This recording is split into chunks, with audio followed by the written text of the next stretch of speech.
This is a panel on microelectronics. We're looking at to alter the foundation of our digital society, and we have an extremely qualified panel to discuss this.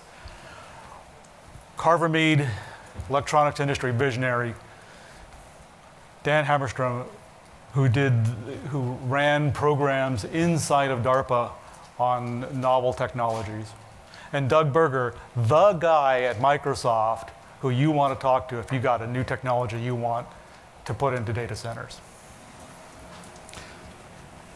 First, a bit of housekeeping.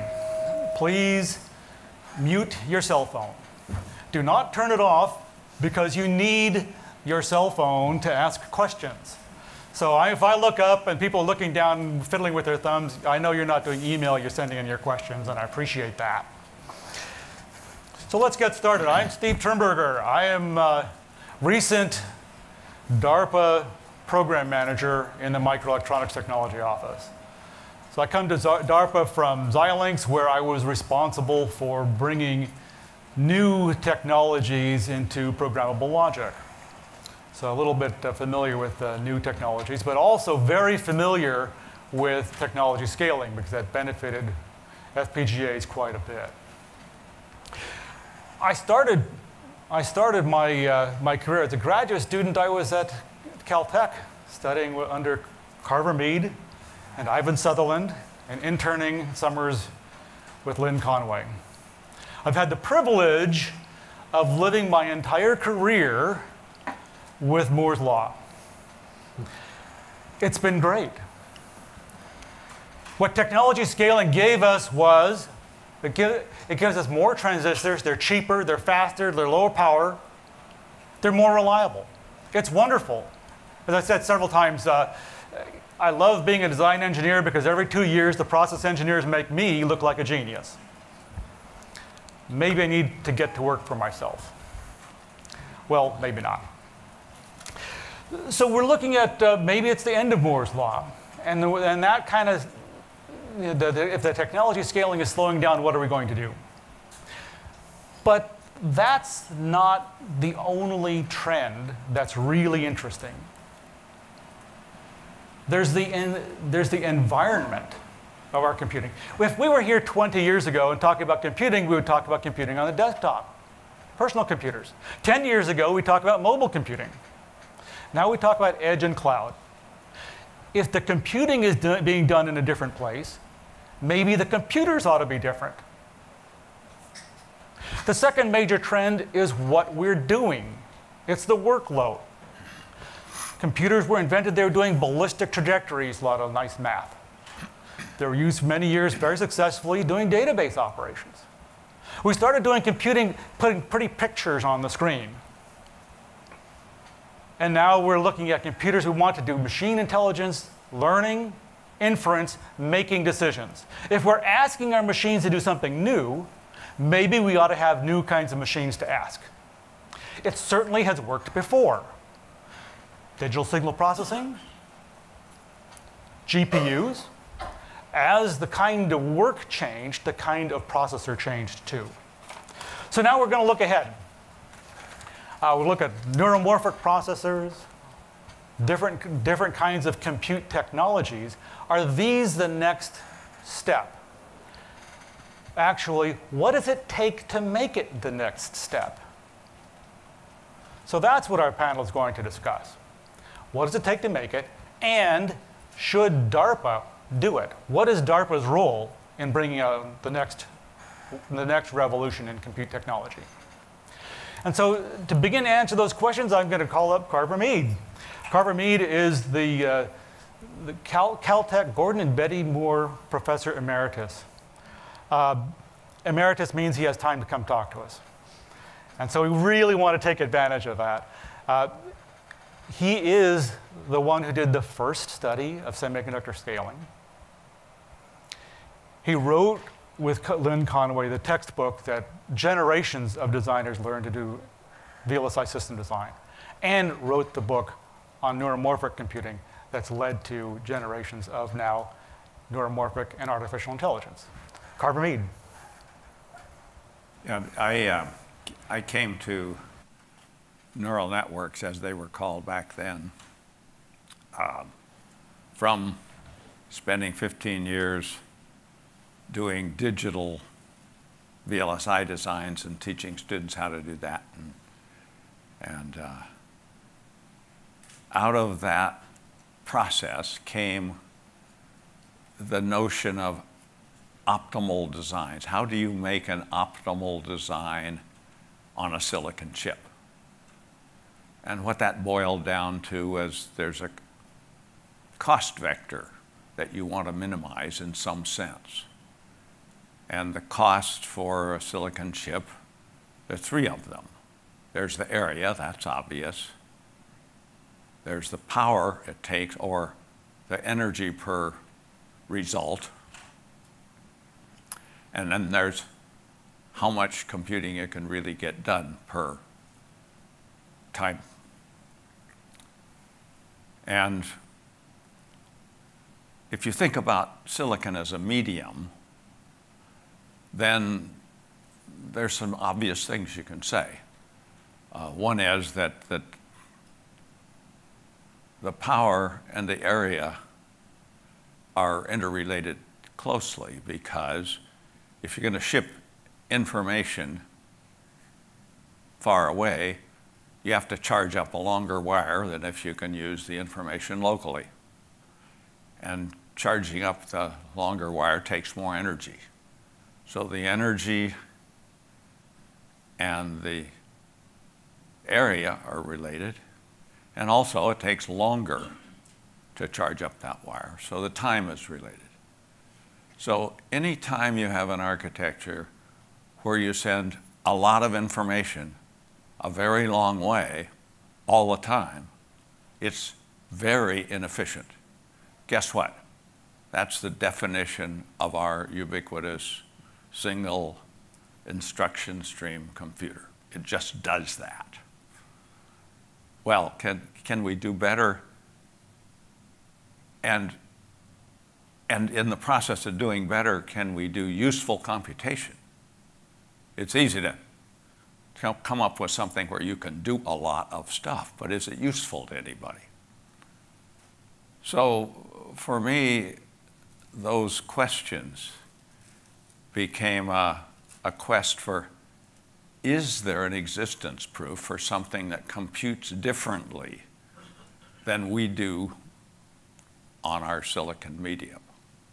And it doesn't take long to realize that the brains of animals, even very simple animals, are exquisitely set up to do really quite daunting computation on very low power. Just for example, ordinary fly does all the time a set of tasks that are at the same general level as an autonomous vehicle is faced with.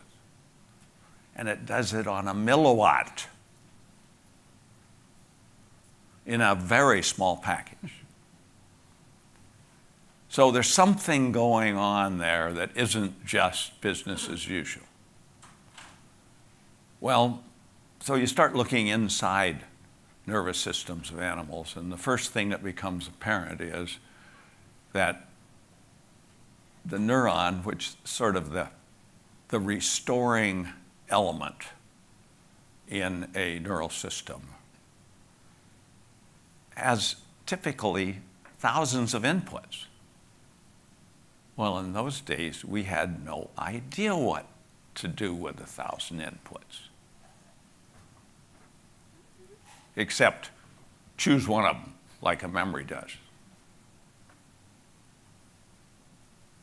Well, then, about that time, there was a movement in the area called neural networks. And what they were in those days were computer programs that emulated somebody's model of what they thought the brain might be doing. And that had been going on a long time, as you heard yesterday, and not getting very much back for it. And then in the early 80s, the backpropagation algorithm got invented. Basically, the notion was you have planes of computation, which then project to the next plane, which then projects to the next plane. And those computing elements in those planes were called hidden units. And then you get some result out here, which you can compare with the truth. And there will be errors. And you just propagate those errors back through where they came from as weighted by the computation elements they came through. And that ended up starting to work. But it worked on toy problems, but there wasn't enough oomph there somehow. And we went through another winter, as we heard in the AI section, of nobody cared about neural networks because they can't do anything real. But there were a few people that kept at it, and they just kept at it. And it turned out there were a few technical things at the very bottom level that we didn't get quite right. And it took a lot more scale of computation and a lot more scale of data, truthed data, that we knew the answer and then could propagate the errors back. It took bigger scale than anyone had imagined. So in the last 5 or so years, it started to be able to do problems that people actually wanted done. And you all know by now that what's now called deep learning, it's exactly the same stuff with a few important tweaks, is now a big deal. And it's solving great big problems for great big companies. And they make great big money doing it, so it lives on. That's going to be part of our landscape for a long time. But let me remind you that it employs basically the first observation you would make about the nervous system. And that's all. So now I talk to people and they sort of have the opinion, oh, now we've discovered a secret of the nervous system and we're doing it. So, done. Well, not so fast. There are a lot of other secrets of computation in the nervous system to be thought about and to understand whether it does or does not map onto silicon. Let me give you just a few examples. There's lots of them. We all do restoring logic. We go through and we go through an AND gate or an OR gate or a decoder or something, and then we amplify the result to one rail or the other. Of course, that's a very small amount of analog computation before it's restored. All it does is to get over the threshold or under the threshold of an analog amplifier, and then it gets smashed against one rail or the other. Nervous system does a very different thing. It has between the inputs of its elementary computing element, it typically has 1,000 or several thousand inputs, which turn into little analog signals that travel down the dendrites, as they're called, of this tree and they don't grow and they don't die out. But when they merge together, they get bigger. So now you start, and when the whole thing at the bottom grows big enough, it'll fire the neuron. And if the neuron's getting a lot of those things, there's an exquisite gain control system that turns down the gain so that it still fires not too much faster and turns the output into a digital bit. Well, it's not quite a bit. because the neural code that comes along is encoded in the relative time of arrival of different inputs. And you can imagine that if you have 1,000 inputs and you have different analog times of arrival, if you can decode the analog time so that when they come together, you can pick out arbitrary subsets of the thing you're trying at any level of input. And that's why the nervous system has 6 orders of magnitude of dynamic range, to where you can act when you're driving down a dark road on the arrival of a few photons in your retina. That's something we don't know how to do. Should we be doing it? I don't know.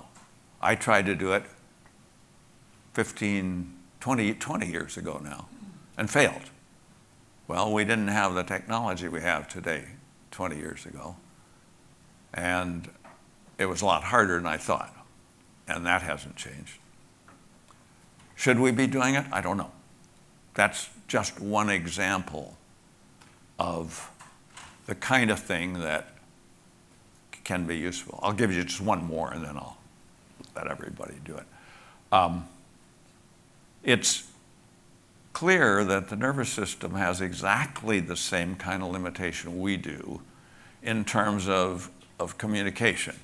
That it's cheap to do local communication, and it's very expensive to do long distance.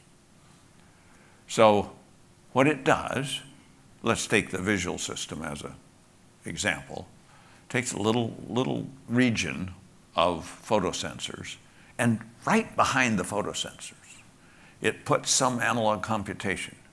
Very simple stuff. There's some neurons there that average what's coming in around. There's some neurons there that take time derivatives. There's some simple stuff. But by the time the outputs go on digitally, digital in amplitude and analog in time, down the optic nerve, they're already processed through several reasonably sophisticated levels of adaptive decoding. That's something we could do right now, today, and make better imaging systems. And in fact, there's some people in Zurich that have spent 20 years getting one like that to work. That's something DARPA should get deeper into. I'll stop there. I could go on for hours. Well, thank you.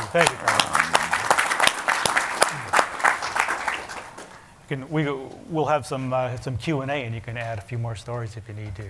The next panelist is Dan Hammarström. Dan is in high-performance computing. He was a DARPA program manager from 2012 to 16, where he ran the UPSIDE program, and looking at some of these alternative computation models. He is now at Portland State, and we'll let him talk about a little bit of history, and a little bit of present, and a little bit of future. Thank you. Well, first of all, I want to thank MTO for inviting me, and it's a great pleasure to be with all these distinguished colleagues of mine. And I too cut my teeth on Meade Conway many, many years ago, and I also am amazed still that I've ridden an exponential my entire career.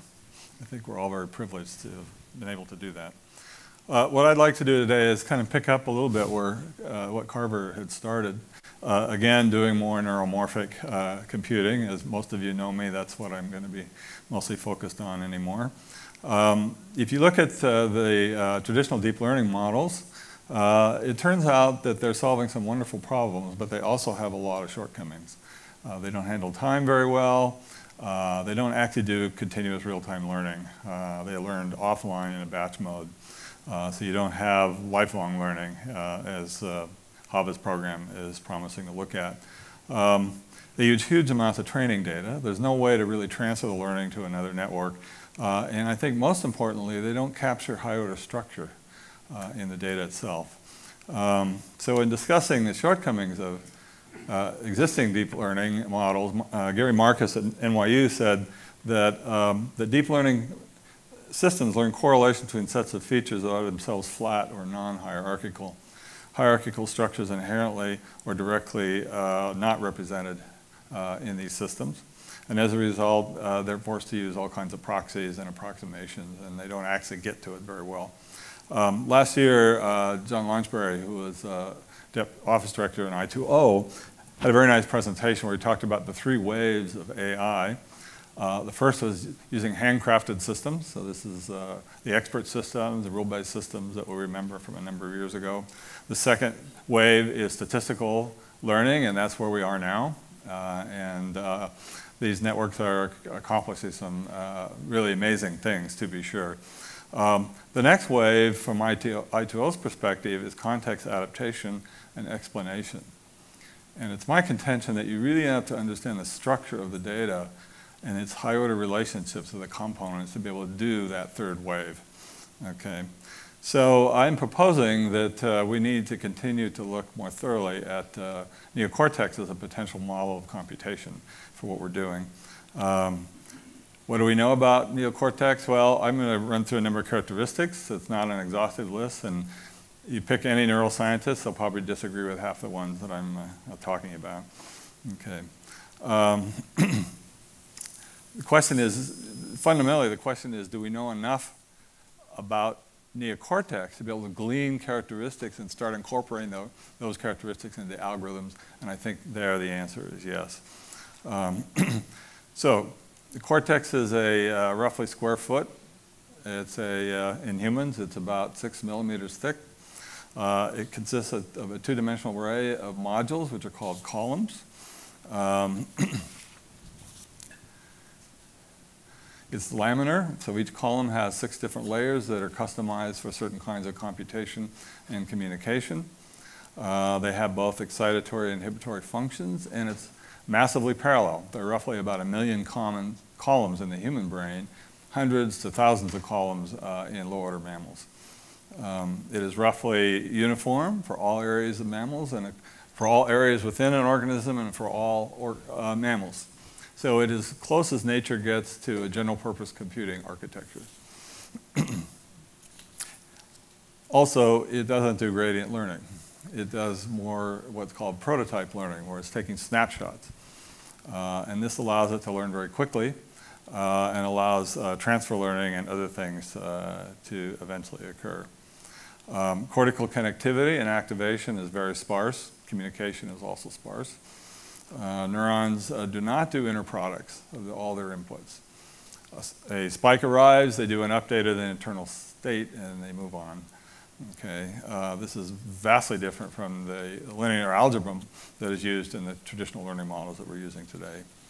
Dendritic trees perform far more complex computations than inner products, or typical vector matrix inner products.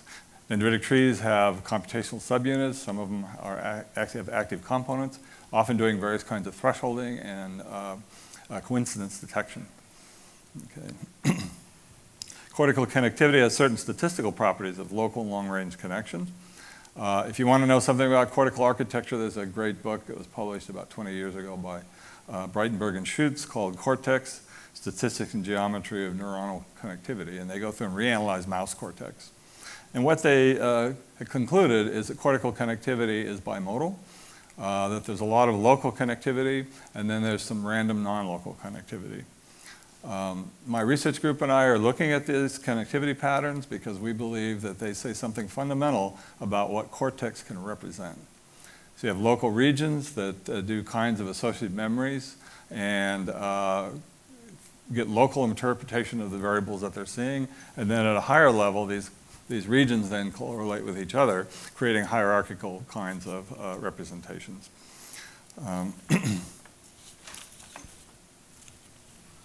So a number of researchers are now developing algorithms based on the neuroscience of cortex. Most of you are probably aware of Jeff Hawkins, his group at Numenta.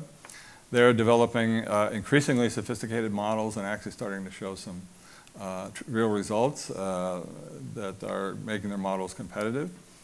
I think for this panel, a key question then concerns the essential hardware acceleration for these kind of models. It's not likely that hardware developed for traditional machine learning are going to do these models very well, but they're way too different. Among other things, they're also low precision, typically operating with just a few bits of precision. But there is one fundamental difference between silicon and the neural models, and that is that biology has large numbers of low bandwidth connections. There's a lot of this and that correlation. Silicon has small numbers of high bandwidth connections, and it's a fundamental mismatch. In the neuromorphic VLSI that Carver and his group developed at Caltech, one of the concepts they developed is something called the address event representation, which is a way to multiplex large numbers of virtual connections onto small numbers of metal connections. Another issue concerns the computations themselves. Cortical structures are significantly recursive, and such recursive models basically make nonlinear energy services. These become what are called attractor models. Computation then becomes a process of parallel constraint satisfaction through a nonlinear energy space. And there's a lot of speculation as to how cortical circuits may actually be doing that kind of computation. Okay.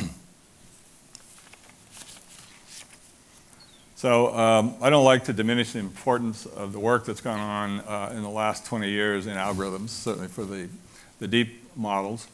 But I think it's important to keep in mind, and Carver referred to this as well, Moore's law has played a huge role in the success of machine learning. We have computers now that are 1,000 times faster and have 1,000 times more memory than they did in the 90s.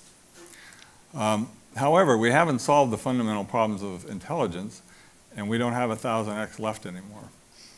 You know, Intel can debate how much scaling there really might be, but the general sense is that Moore's law is slowly coming to an end. So the question is, how do we proceed from here? And I think the important point is that we need to cast a wide net. We need to look at different kinds of representations and computations and help us approach a lot of these problems in artificial intelligence. So Moore's law has not been kind generally to unconventional computing because we just wait 2 years and it's 2 times faster. So there's no reason to worry about more unconventional architectures. However, I like to joke with my students that unconventional computing has now been freed from the shackles of Moore's law. So machine learning, cortical models, 3D VLSI, asynchronous computing, resistive RAM, computation in memory, hybrid analog digital circuits, carbon nanotubes, quantum annealing, coupled oscillators, skyrmions. I think the future of semiconductor industry engineering is exciting and wide open. So I'll end there.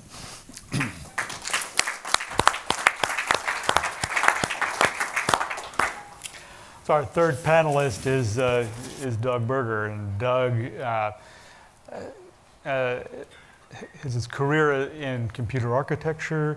He won the ACM Maurice Wilkes Prize in 2008. He founded and leads the Microsoft Catapult project. If you don't know what that is putting FPGAs in data centers, full stop. He's the guy who did it. And by doing that, he achieved the greatest reward an industrial researcher can gain, and that is being promoted out of research into product development. So he is now technical fellow at Microsoft, and will talk to us a very different view of unconventional computing.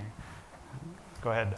Thanks very much, Steve. We appreciate the invitation very much. It's great to be here with colleagues that I'd hoped to meet someday, and I've read several of their books. So it's really just wonderful. So I'm the technical fellow in Azure's hardware group that covers our cloud and edge computing. And given the capital we spend, we think very, very hard about the roadmap. And I mean, the cloud industry is spending, annually tens of billions of dollars and soon to be hundreds of billions of dollars a year on infrastructure. And so it really matters that we get this right, just as an industry, and that infrastructure to be computing utilities is as efficient as possible. So I thought I'd start with just a few tactical points, and then think about some paths forward that will hopefully be helpful to the government and DARPA. So number one, at least my view is that Moore's Law ended in 2015. So it's a nice round number. It gives you exactly 50 years, but I didn't pick it because it was 50. That's the year that industry realized they wouldn't be able to stay on the 2-year cadence. I mean, Moore's Law is about a rate and a predictable rate, and that's the point at which they said, wow, we're not going to make the next year for that next node. So we're still seeing scaling, but it's attenuated and slowing down, and the gains are less predictable. But that predictable constant rate has stopped. So Moore's Law is done, and scaling is slowing. And that really, in underlying technology, there's been a 4-stage fall off. So first, we saw frequency gains cap off, and that was over a decade ago.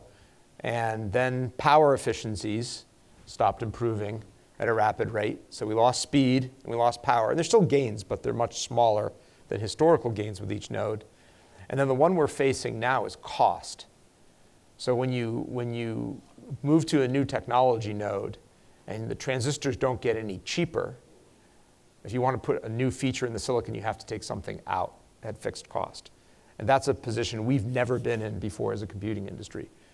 Now, there's a lot of debate about when that's happening, but the chatter is it's pretty close. And so watch that very carefully, because that changes the economics of the industry. And then the last one is density. You might be able to pack more in because they're smaller, but they may not be much faster or more power efficient, which means they have to be dim or dark, a lot of them, and they may not be cheaper, which means you pay more for that increased density.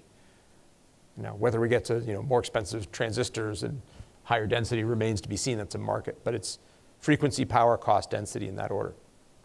We don't see any CMOS rescue close on the horizon. So, I mean, there's lots of research going on, great work. But we need to move to something new. So that's an important area of focus. The commercial growth, and maybe this is a tactical industry perspective since I'm the industrial person on the panel, the commercial growth is now so large that burden of legacy is getting bigger and bigger. If you just look at Microsoft, we're primarily an x86 company, although we invest in a lot of things.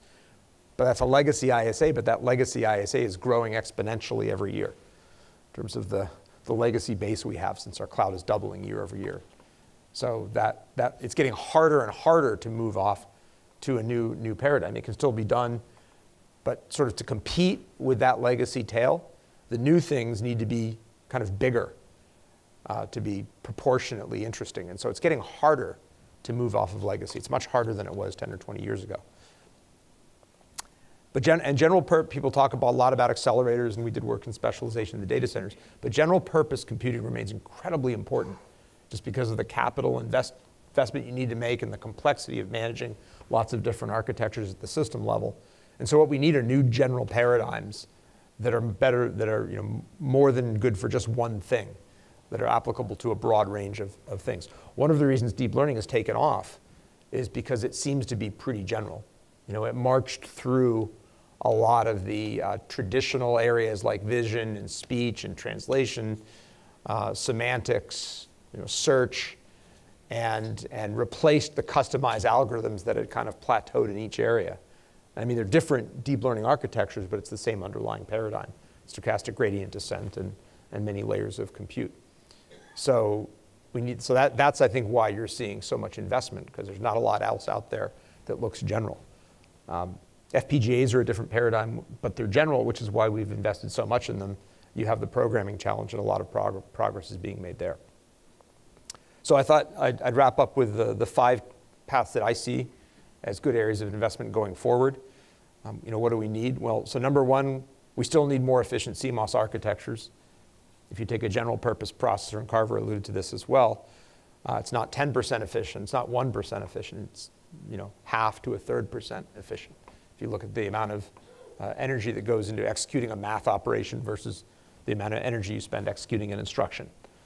So it's a factor of 300 off. So we can do better, but we need to maintain the programmability. That's a hard challenge. And one thing we're investing in, something I call structural computing, which is building larger structures and software and mapping them down to the silicon, as opposed to doing everything in instruction at a time. Kind of structured data flow. I mean, Bach has talked about this in his Turing lecture, kind of get around the von Neumann bottleneck. So I think that will be one big area of investment. A second will be moving to new compute paradigms. So the three obvious ones are biology, neural networks, and quantum. Quantum still seems to be a ways out, and we don't understand how good the algorithms will be commercially. Neural networks are the ones having a lot of commercial success, but they're, I think, limited for the reasons that the other panelists have described. And I think more importantly, we're heading towards a compute wall. So what we've done is picked all the low-hanging fruit, allowing us to move up that 3 or 4 or 5 orders of magnitude in efficiency. But there's really 3 things, that you can do to improve your linear algebra efficiency. You can go to a new process node, that's kind of done, or getting close to being done. You can put more of the energy in your chip into the math, and the new accelerators that are coming out have a significant fraction in the math. There's not 2x left there, I don't think. And number 3, you can reduce the precision of the operators. And we're down now around 3-4 bit and doing pretty well. So I think we're definitely going to need to move to something new. And the biological inspiration is the only existence proof we have that there's something out there that's much more efficient, 6 orders of magnitude. But it operates on completely different principles, as we've all said, and we don't know how to exploit those digitally yet, or in silicon analog systems. Last 3, just very quickly. Then investment in the uncore, outside of the compute, so memory, storage, networking. Those great things happening there, DNA storage, optical networks, et cetera, et cetera. The new non-volatile memories, resistive memories, atomic memories. So I think there's still a lot happening there, and there will continue to be. From a systems perspective, this is, I think, sometimes an underappreciated change. Steve talked about cloud and edge. Within Microsoft, we really have convinced ourselves what we're building is a planetary computer, and Amazon and other cloud companies are building them too. Mega data centers around the world, data centers underneath the ocean, with massive networks and then billions of devices attaching to them. And that's not just marketing hype. I mean, when you have all these sensors coming into a central hub and you can do large-scale analytics and then push control out, it's a very different paradigm than sort of standard client-server. I have a client talking to a server. And it's at a massive, massive scale. So that there's something new emerging there that we're sort of riding and we don't fully understand, although we're certainly selling it. And then number 5 is security as a first principle. I don't think I have to say that here. People understand how important it is better than I do. One really interesting, and this is my final point, I don't like to talk our own book too much, but one really interesting thing that Microsoft announced this year was something called Azure Sphere, that really, when I saw it, shifted my thinking. And what the offering is a IoT microcontroller where we took the security block from Xbox that's been shown to be very, very secure, immune to physical attacks, couple it with the microcontroller, and you can create a trusted connection into our cloud with a strong root of trust and ability to send down updates and patches. And what that does is that secures the endpoint and brings it under the security umbrella. And so really that's end-to-end security at the distributed system level. Now, I'm not saying it's perfect, but it's an example of the sort of things that we need to do to secure very large, very distributed systems and have roots of trust that are not just a single point on a machine. So I'll stop there, but I'm sure we'll have a great discussion. Thank you. Thanks, Doug.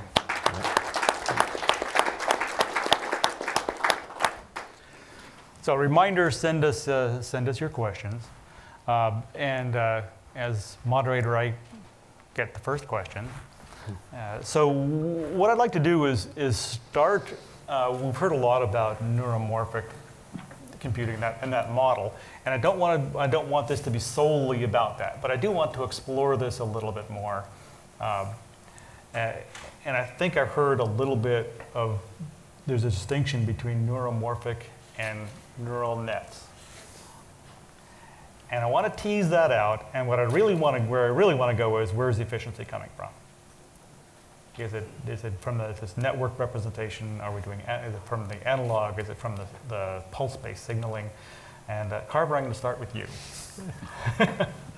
Well,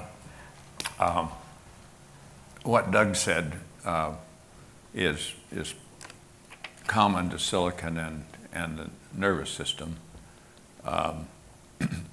If you use lower precision for representation, let me just back up a little bit. If you train a neural network to recognize things, give you results out of big data, it's useless if it's just a lookup table. If you take all of the things you've ever seen and memorize them and give you back the answers of what they were truths to be, you give it one new thing and it'll fail. If it's all new things, they'll all fail. Well, the corollary to that is it's crazy if that's what you're going to do. You want something that'll generalize to things that are sort of like what you're looking for. What that means is it's crazy to use 64-bit representation. If it depends on that last bit, it'll never generalize. So that's why, at the fundamental level, you want to store the parts of the network at lower precision, because it's counterproductive to be using higher precision. Well, the precision comes in as something like the square or maybe more of the energy it takes, with exactly the same technology otherwise. So that's why people are doing it, right? It's obvious. We've known that for a long time. Pointed it out in the 70s, and nobody paid the slightest attention because A, we weren't doing neural networks, and B, nobody cared about power, because what the heck, you plug your PC in a wall, and so it takes a little more power. Big deal. So that's one of the things that's common to, and it has a lot to do with now it's actually better than that. We were the early people trying to get people to scale the voltage down on the LSI technology. And they hung in at 5 volts for way, way longer. And it had reliability problems. Mainly it had energy problems. It just dissipated way, way more than you want. It goes like the square of the voltage. So nervous system works on about 100 millivolts. And that helps. So there's a few orders of magnitude we just got to there. And then the other one I mentioned already is that, and the thing you talked about, that if you build a hierarchical system, you can find ways in which in the idea space or the representation space, things are more or less local. And then you can combine your short-range communication with the computation in smart ways.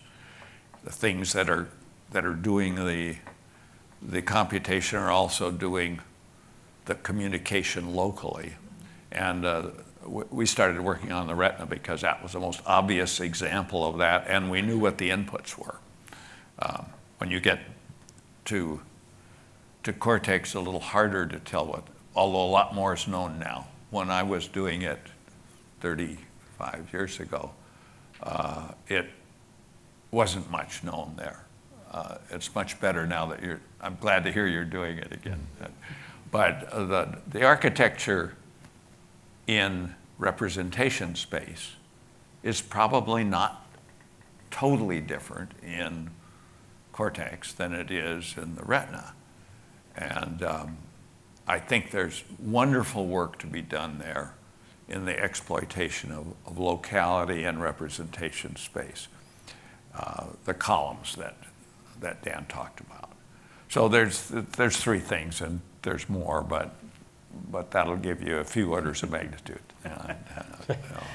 Yeah, I'll take a couple orders of magnitude and run with that for a little while. So, let me pass this to Dan and say, well, do we need new process technology? You looked at some of the novel technologies, or can I just build this out of good old CMOS and let the process engineers make me look like a genius again?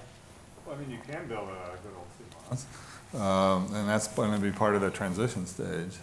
But as I was trying to convey is that the computational models are very different. They're low precision. They create these attractor models, and sometimes most of these models actually fit an analog computing paradigm better than digital. And when you get into that space, then the question is, do you necessarily need CMOS, or are there other technologies that might work as well? I think what's going to happen is, it isn't like there's the machine learning with the deep models, and now we're going to make this sudden switch to biologically inspired models. It's going to be an evolution. Little characteristics are going to be incorporated here and there. Eventually we'll see that the mismatch with the hardware is starting to grow. That will start to evolve, and this will be an ongoing process, I think, over the next, I don't know if I'll live long enough to see all of it, but certainly over the next 10 to 20 years. I should say that all of these comments about neural computing assume that it's going to learn at every level. A lot of the problems with doing computing in the analog domain come from the fact that people aren't doing adaptive learning in the process. Floating gates are a very nice local way to do adaptive learning, perfectly compatible with the technologies we have been for years. And they're limited in the number of steps by how many electrons it takes to represent full scale. That's at the smallest things we can make. That still gives us more than 5 bits. So. Steve, can I jump in here for one? Jump in. One comment. So I think I have some pretty strong views on this, so I apologize if this is controversial. So good. Biology and neuromorphic computing is here, and digital deep learning is here and heading. Yeah, there maybe a little bit of move with lower precision, but they're really fundamentally different. And I think it's important to understand that. Just list off a few things. In a digital deep network, you evaluate all the neurons, quote unquote neurons, all the time for every invocation. Biology, it's incredibly sparse at a fundamental level. As Carver said, the timing in the spiking model, that sparse model, encodes an enormous amount of information. And the problem is that we haven't been able to figure out how to build sparse, spike timing based systems that can learn as well as our digital deep learning systems. And learn without tons of labeled data. And digital deep networks are incredibly brittle. You can change a few pixels and trick them into saying anything you want them to. So, I mean, they're just totally different. And so we have to cut over or find something else for the reasons we discussed. But we have to understand the model and what we can extract from the biological model. What are the primitives we can extract that gives us that emergent behavior? Unsupervised training and incredibly sparse activation and incredibly dense encoding. And so before we understand the model, I think it's premature to be building things. I mean, we might build some things that work okay, but we're not going to, and we should experiment, but we're not going to get to that thing we really want and need. So I would really love for people to speculate on what might line up in terms of manufactured systems, but we got to understand the model. Absolutely. So, Doug, is this a lesson from the Project Brainwave that you're running, or is this something, or how does that address these issues? Our Brainwave system is Microsoft's in-house deep learning system, which uses the digital hit every neuron every time. It's the same stochastic gradient descent trained models. We are using very low precision data types to squeeze efficiency out of the silicon, and that's how we're able to get such high performance in the cloud. And for our partners on the edge, but you're hearing some frustration because I see that 6 orders of magnitude sitting there, and I want it, and I don't know how to get there. Right? So we're just squeezing the precision down, but we're going to get another 4x or 5x if we're lucky, 10x, and then maybe 20 with better silicon, and maybe 30 with exploiting some sparsifications. In my wildest dreams, we might get 100x, but there's still another 1,000, 10,000, 100,000 sitting on the table, X. Yeah. Right? And so we have to understand that model. And we are doing some investments down that path, but it's hard, and it'll take a long time. So this is why you guys are here, to tell us how to get that. I'm sorry.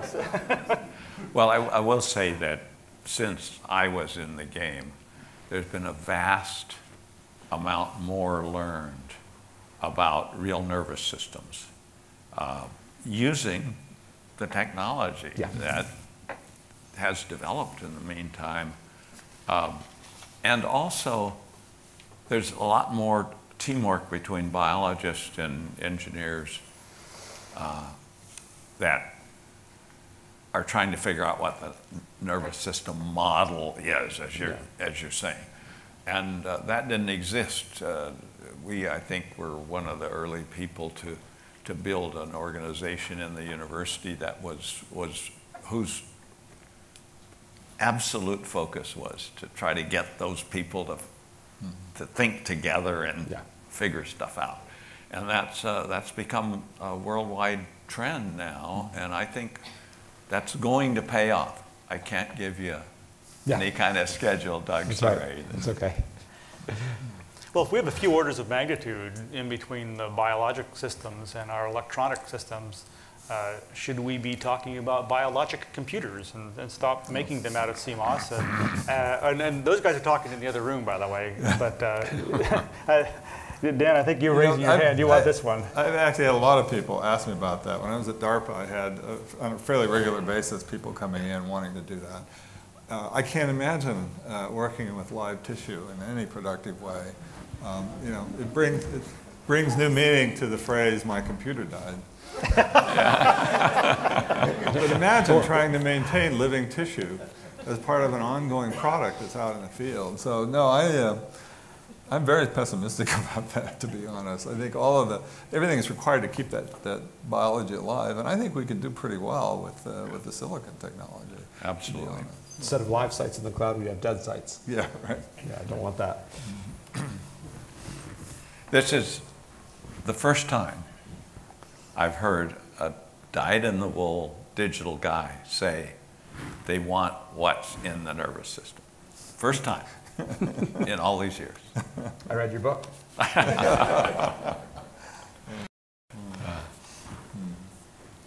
So I'm gonna pull one from our audience and just kind of throw this up here. So what offers the greater potential, neuromorphic hardware or neuromorphic software? Where should we be looking for this answer? Go for it. Yeah, you better. Well, I think it's going to start off as neuromorphic software. We're going to explore the algorithms. Hopefully we can even manage to find applications where they work, and we can get by with the digital hardware that we have today, or minor variations on, or using, for example, FPGAs, which are extraordinarily powerful. I think over time, as we gain experience with the algorithms and applications, then we'll start migrating to fully customized hardware. But it's not going to happen. I think the hardware has to hold off a little bit longer. I was at a conference in Europe that my staff and I ran, and we had a number of people from the Human Brain Project involved. And one of them, Steve Ferber, who some of you may know, who was one of the founders of ARM, is now in Manchester University. Steve got up and said, "You Americans, you go off and build silicon before you understand the algorithms." And there was an element of truth to that, I think. That's not to say you don't continue to experiment. I think that there's a lot of synergy possible. But I think in the beginning it's going to be software, frankly. And we'll use Microsoft platforms to do that. We'll happily sell them. One of the things you find in a nervous system is is counterintuitive to computer people because computation has always been based on sort of logical, conscious reasoning. And in an animal, the amount of the brain that's devoted to conscious, logical reasoning is a minuscule fraction. I use the neural iceberg as a metaphor for this, that there's a little tiny tip that you're aware of your brain doing.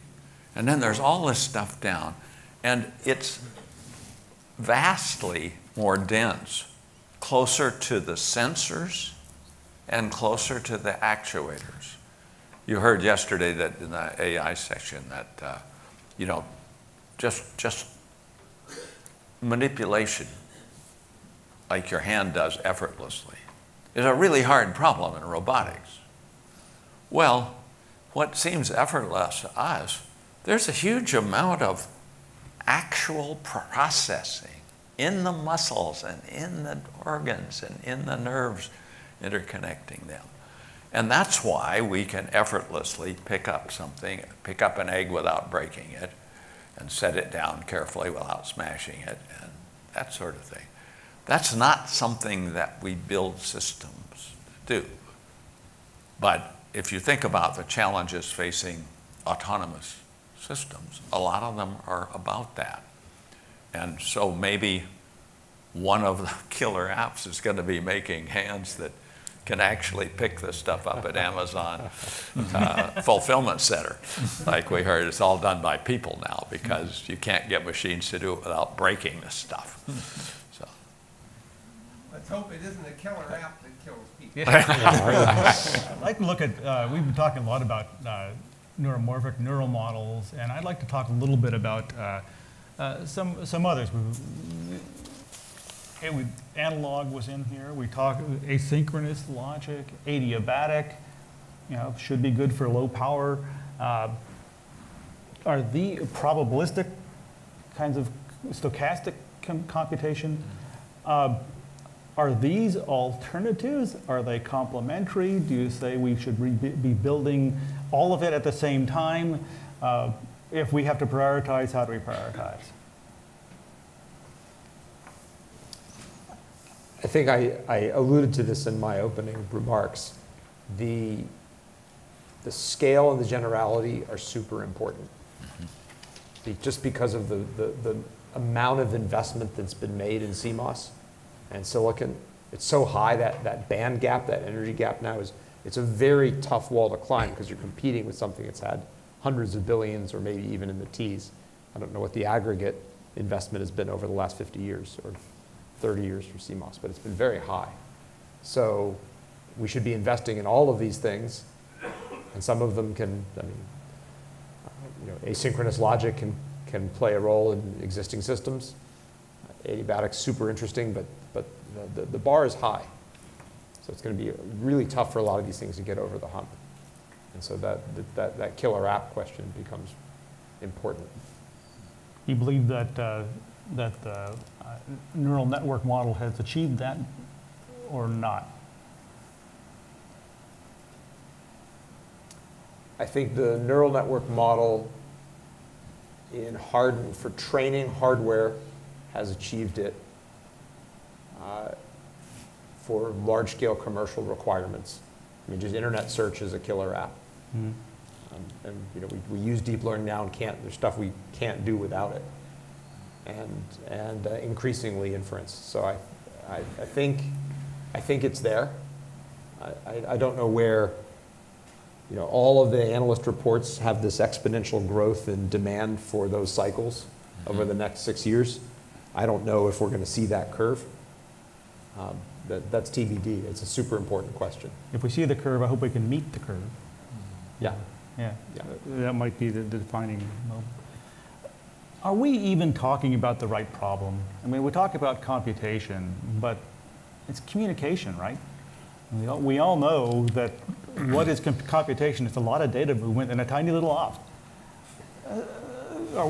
How do we look for altering the foundation of our digital communication? where is this leap forward there? Let me take a short answer and then defer. We've seen enormous progress in networks at the large scale in the last 5 years. I mean, we've gone down from a millisecond to a microsecond regime, and there's still a ways to go, and until you get to true speed of light latencies. On chip, the reason I was pushing this structural computing concept we've been pushing is exactly for that, so that you lay out things so that locality is preserved, but you need different compute substrates underneath it to support that. Mm-hmm. So yes, you need locality. It's incredibly important. I think we know how to get a lot of locality at the macro scale and the micro scale. Not perfectly, but there are things we can do there. But the general compute models on these new paradigms is a much harder problem. I don't think we know how to solve yet. I'm going to write that one down. It's not to say we don't want lots more work there, because we're leveraging the work that's been done. I would predict that as the deep learning stuff gets better and more understood, there's now impetus to really understand what's going on there. And as we do, we will begin to understand things like I mentioned, locality and representation space. Right. We'll begin to understand something about that. Yeah. And you can imagine a system where, you start with a retina because that's a way of aggregating data and moving it up a representation level and then aggregating that and moving that up. And we have been doing that for like 30 years now, and there are now quite good ones out there that do the first few levels. That's a good place to start because you can use it to look at real things in real time, and it doesn't have to be better not be in the data center, right? Because you're going to be driving around with it. So you can imagine then that can start rippling up into your cortex. That's what it does in the real system, and the paradigm doesn't change immediately all at once. It's shifts, but there's a lot of similarity. So there's something, just the fact that there's a cortex, there's something kind of general purpose. Mm-hmm. Absolutely. Yeah. So as you learn more about that, then there are parts of it that you can build into hardware, like the retinas right now, that took 20 years for the people in Switzerland to get a real workable, real-time, event-driven, retina with reasonable level features coming out. But it exists now. So now that's a place that people could start doing the next level of stuff. But so that improved representation, understanding it, I think will move us away from stochastic gradient descent, which is what all of the deep learning now is based on. Maybe we'll reconcile the two, but it's a panel, we should take strong positions. So I'm guessing that we won't. I'm going to, we're right about that time, but I want to ask the question that we convened the panel for. What should DARPA do in this space? Where's that lever? And I'm gonna ask Dan to start, since you have DARPA experience. So recent DARPA experience. What should DARPA do? Yeah, I wanted to, actually there's one last comment I wanted to make on the previous, but it leads into what I would say anyhow, and that is that I think sometimes people forget that information theory can play a really important role because you're trading off computation and communication. And I think the cortex has found an optimal trade-off through millions of years of evolution. And that's another reason why we should learn from it. So the whole notion of computation and communication, I think, is very important. But it's not something that's easy to put your arms around. As far as what DARPA should do, I think that there should be more exploration in these kind of models, as we've talked about. I think DARPA is in a privileged position of having great applications that they can work on, and a lot of great groups at their disposal that can start to look at some of these problems.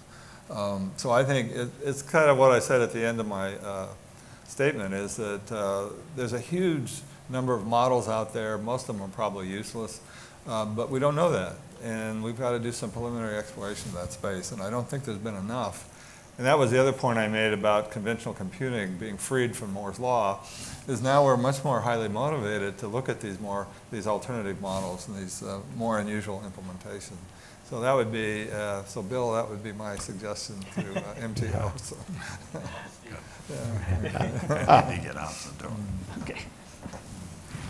All right. Doug, go ahead. Well, I think we have a consensus. We need to figure out what we can pull out of biology as computational models without having to eat the whole thing. Right? I don't want to build live tissue with thousands of connections and try to deploy that. So that anything there would be super, super helpful. But I think some of the work in new architectures we're doing, was supported by DARPA and polymorphous computing and other programs. So continuing to focus on what are new classes of computing that have some generality would be, that's still a very, very important problem. And I think the third is all the other computing components continue to push on radical jumps there. Again, memory, networking, storage, security. There's just so many candidates, and it's going to take investment to get them to production scale. So those would be my 3 buckets, Okay. my 3 asks, as it were. Well, I think one of the questions is, for example, Andreas Olofsson talked about using machine learning as part of his tool development. And I think that there's a lot of these models that may actually be usable in a lot of the software. But the people that develop the software are not going to be looking at them, obviously, if they have deadlines and what have you.